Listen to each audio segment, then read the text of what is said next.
घर घर का श्रृंगार। प्रेम सनातन।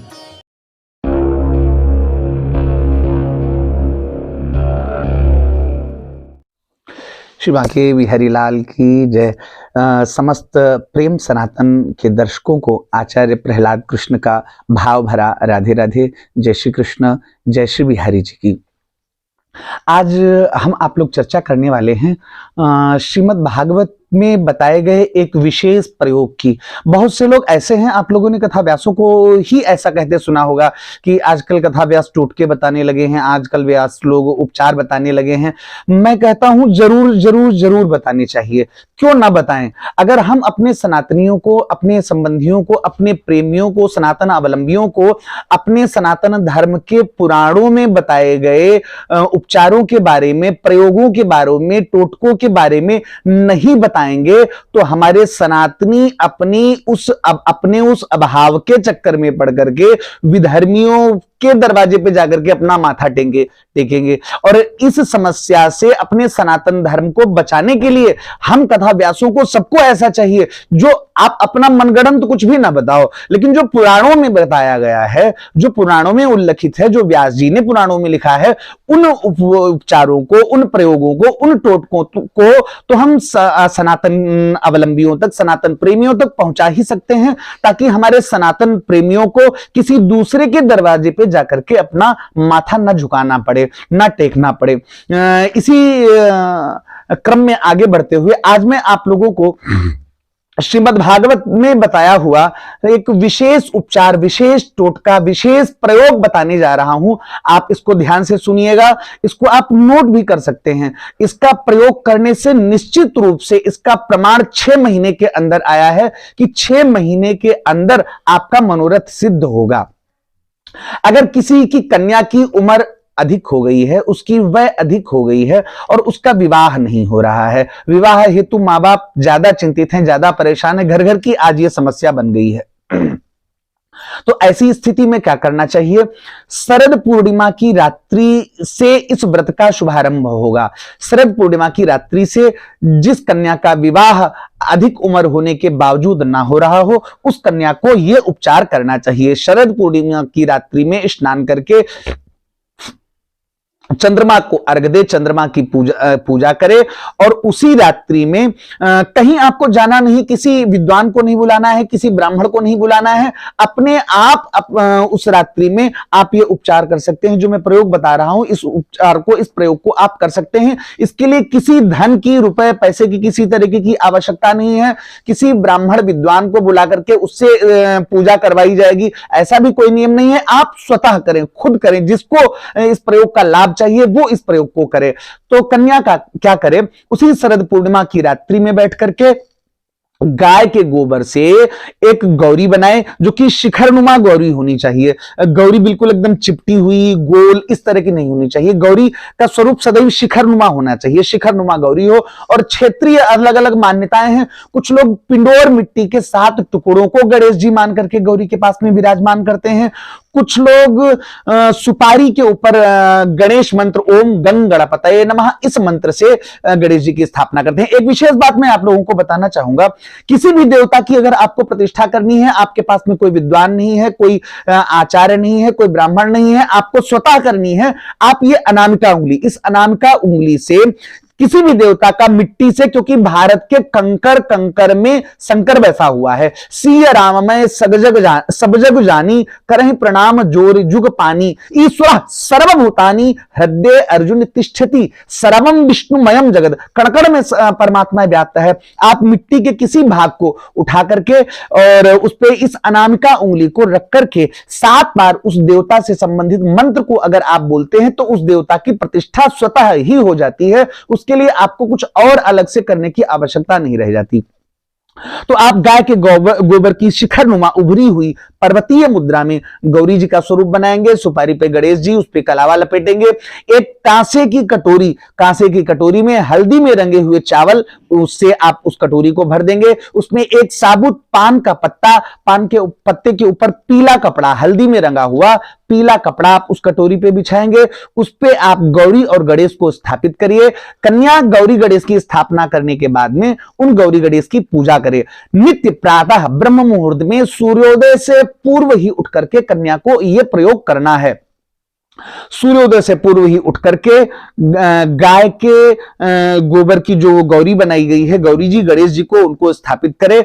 स्थापित करने के बाद में गाय के घी का एक दिया प्रज्वलित करें। गाय के घी का दिया प्रज्वलित करने के बाद में गौरी और गणेश की जो सामग्री, जो व्यवस्था आपके घर में उपस्थित है, उसी व्यवस्था से आपको पूजा करनी है। कुछ और इधर उधर से लाने की आवश्यकता नहीं है। इस पूजा में विशेष बात सिर्फ और सिर्फ एक है, आपको पूजन के समय 7 बार गौरी जी पे सिंदूर चढ़ाना है और सिंदूर चढ़ाने के बाद में कन्या उस सिंदूर को 3 बार लेकर के अपने मस्तक पे धारण करे और गौरी जी के मंत्र को बोले। और उसी समय एक माला पहले तो गणेश मंत्र की जपी जाए, ओम गंग गणपतये नमः। इस मंत्र को कम से कम 108 बार जपा जाए और जब कन्या इस मंत्र को जपे तो इस मंत्र का जाप तुलसी की माला पे होना है और उस समय गले में भी एक तुलसी की माला धारण करनी चाहिए। तो मंत्र मैं आपको बता रहा हूं, इसे आप नोट कर सकते हैं। श्रीमद् भागवत में बताया गया, दशम स्कंद में बताया गया ये श्लोक, कात्यायनी महामाये महायोगिन्यधीश्वरी नंद गोप सुतम देवी पतिम में कुरुते नमः। एक बार फिर से सुनिएगा, ओम कात्यायनी महामाये महायोगिन्यधीश्वरी नंद गोप सुतम देवी पतिम में कुरुते नमः। कन्या इस मंत्र का 108 बार पूजन करे, गौरी गणेश की पूजा करे। ऐसा करने से निश्चित रूप से 6 महीने के अंदर कन्या का मनोरथ सिद्ध होता है। यही उपचार पुरुष वर्ग में, अगर पुरुष वर्ग में भैया लोगों की उम्र ज्यादा हो गई है और विवाह से संबंधित समस्याएं हो रही हैं, विवाह नहीं हो पा रहा है, बार बार रिश्ते आते हैं लेकिन टूट जाते हैं, किसी न किसी कारणवश आपका विवाह नहीं हो पा रहा है, ऐसी पुरुष परिस्थिति में पुरुष वर्ग को यह प्रयोग करना चाहिए, जो कि शिवपुराण में बताया गया है। प्रमाण इस बात का आप शिवपुराण के विद्वेश्वर संहिता में पढ़ सकते हैं। विद्वेश्वर संहिता में बताया गया शिवपुराण का यह उपचार, जिस किसी की पुरुष वर्ग में शादी ना हो रही हो, विवाह ना हो रहा हो, ऐसे व्यक्ति को किसी भी शुक्ल पक्ष की सप्तमी तिथि से इस उपचार को करना है, इस प्रयोग को करना है। भगवान शिव की नित्य पूजा करें। पूजन करते समय जो आप जल भगवान शिव को अर्पित करने के लिए लेके जाएंगे, उसमें कुछ वस्तुएं मिलाई जाएंगी, जैसे कि आप इसको नोट कर सकते हैं। आप उसमें शहद मिलाएंगे, उसमें आप मिश्री, थोड़ी सी 4 दाने मिश्री के डालेंगे, उसमें चंदन का बुरादा आपको पंसारियों की दुकान पे बाजार में उपलब्ध हो जाएगा। आप चंदन का बुरादा ला करके रख सकते हैं। सफेद चंदन का बुरादा उस लोटे में डालेंगे, गुलाब की इत्र डालेंगे और गाय के घी का दीपक भगवान शिव के मंदिर में। लेकिन एक बात और विशेष बताऊंगा कि भगवान शिव के मंदिर में जब दीपक आप जला रहे हैं उस समय आपको ध्यान रखना चाहिए। प्रायः मैंने देखा बहुत से लोग तो ऐसे होते हैं कि भगवान शिव के अर्घे में ही रख करके दीपक को जला देते हैं। ऐसा नहीं करना चाहिए। यदि आप ऐसा करते हैं तो आपको पुण्य से अधिक पापों की प्राप्ति होती है। क्यों? क्योंकि दीपक भगवान शिव के पास में जलाने से भगवान शिव को विशेष रूप से कष्ट होता है। भगवान शिव तो आशुतोष दानी है, आशुतोष तुम अवधर दानी, उनको कष्ट नहीं होता, वो तो कुछ नहीं कहते, लेकिन अपने प्रियतम के इस कष्ट को, इस दुख को देख करके पार्वती जी उस दीपक जलाने वाले को श्रापित कर देती हैं। इसलिए कभी भी भूल करके भी भगवान शिव के अर्घे में दीपक नहीं जलाना चाहिए। दीपक जब भी भगवान शिव के मंदिर में आप जला रहे हैं, आप ध्यान रखें, श्रीमद् श्री शिव महापुराण के विद्वेश्वर संहिता में यह भी बताया गया है कि दीपक जब भी जलाया जाए तो उस दीपक को भगवान शिव से कम इतनी दूरी पर रखना चाहिए कि जहां से उस दीपक की छाया भी भगवान शिव पे ना आनी पाए। आप भगवान शिव के मंदिर में आटे का दिया घर से बना करके लेके जाएंगे, गाय के घी का दीपक आप जलाएंगे, दीपक जलाने के बाद में वो जल चढ़ाएंगे, जल चढ़ाने के बाद में उन समस्त वस्तुओं को महादेव के ऊपर चढ़ा देंगे और अपनी मनोकामना भगवान शिव से कहेंगे।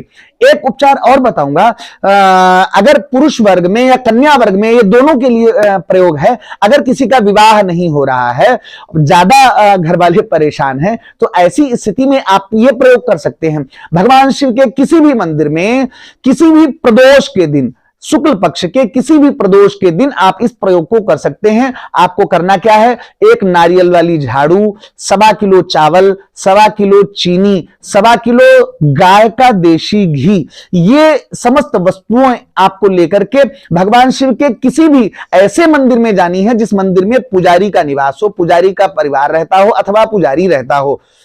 ऐसे मंदिर में, प्राचीन मंदिर में जाना है। इन समस्त सामग्रियों को मंदिर में चुपचाप रख देना, कुछ नहीं करना है, ना किसी से संकल्प पढ़वाना है, ना कोई मंत्र पढ़ना है, ना कोई पूजा करनी है, ना कोई पाठ करना है। आप जैसी नित्य की पूजा भगवान शिव की करते हो, मंदिर में जाकर के आप वैसी सेवा पूजा करें। ये सारी सामग्री आप मंदिर में रख दें, भगवान शिव को प्रणाम कर लें। भगवान शिव को प्रणाम करते समय आप अपना मनोरथ भगवान शिव को बोल दें और भगवान शिव को मनोरथ बोलने के बाद में वापिस आप अपने घर आ जाएं।